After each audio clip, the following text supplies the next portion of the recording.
wondering, President Biden has said a possible endorsement by Taylor Swift is classified. How disappointed is he that she is telling people to vote, but not for him? Be very careful. We're talking about 2024.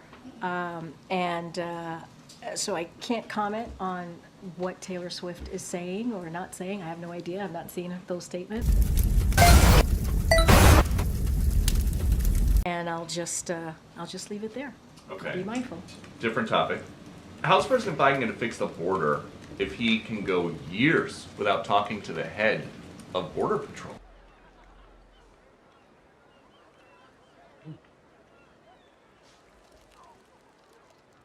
Literally just with the head, the chief of the Border Patrol, just this past Thursday in Brownsville, Texas. You all reported it. You all saw it. He was with the chief, Chief Owens, I believe. The chief, who was in charge for 2 years before that, said, "I've never had one conversation with the president or the vice president."